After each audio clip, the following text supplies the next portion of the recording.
দিতে চাই বা জবাব দিতে হবে যে এই রায়কে বাস্তবায়ন করা ছাড়া তাদের বিকল্প কিছু থাকতে পারে না। আমরা দৃঢ়ভাবে ঘোষণা করছি, এই বাংলাদেশকে বিগত ফ্যাসিবাদী কায়দায় যখন যেটা মনে চেয়েছে সেটা বাস্তবায়ন করেছে, আজকেও আমরা সরকার দলকে গতানুগতিক বিরোধী দলের ন্যায় না হয়ে আমরা সংসদে কার্যকর বিরোধিতা, যেটা প্রকৃত বাংলাদেশের মানুষের স্বার্থ সংশ্লিষ্ট যে বিরোধিতা, সেই বিরোধিতাগুলো করার জন্য এবং প্রয়োজনীয় সহযোগিতা করার জন্যই কিন্তু সংসদে গিয়েছি, আমরা সেটি অব্যাহত রেখেছি।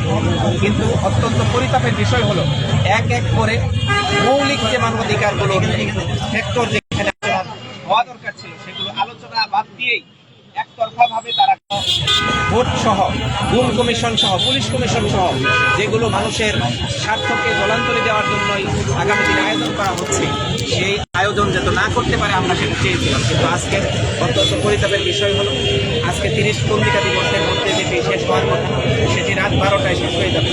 যেখানে স্পিকার ঘোষণা দিয়েছিলেন মাননীয় স্পিকার যে রাত 12টাও যদি বাজে তাও সকল অধ্যাদেশ সম্পর্কে রাখবে, কিন্তু সন্ধ্যা 7টার পরেই তারা সেই সব কিছু বন্ধ করে দিয়ে এগুলো ল্যাপস করার আয়োজন তারা করে। আমরা বলবো যে পরিকল্পিত আয়োজন, এই আয়োজন এবং তারা আজকে এই ছাত্রদের যে অনশনকে তারা উপেক্ষা করছে, এটি আমাদেরকে আবারও বিগত হাসিনা সরকারের যে ফ্যাসিবাদী আয়োজন সেটাকে স্মরণ করিয়ে দিচ্ছি।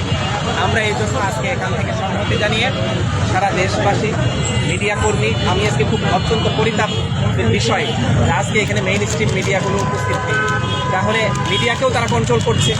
আমরা দেখেছি ইতিমধ্যে বেশ কিছু মিডিয়াতে মিডিয়া কর্মীদেরকে ছাঁটাই করার মতো আয়োজন হয়েছে, বিশেষ করে এখন টিভি সহ বেশ কিছু মিডিয়াতে কিন্তু সাংবাদিকদেরকে ছাঁটাই করা হয়েছে। তার মানে কি, তারা বাক স্বাধীনতা হরণের কথা না থাকলেও আইন করে তারা বাক স্বাধীনতা হরণের বিরুদ্ধে অবস্থানে গেলেও মূলত এই দেশটাকে নিজেদের একটা রাজত্ব মনে করছে। আমরা দৃঢ়ভাবে বলবো, এই দেশ কোনো একটি দল, কোনো একটি গোষ্ঠী, কোনো একটি পরিবারের রাজত্ব হতে পারে না।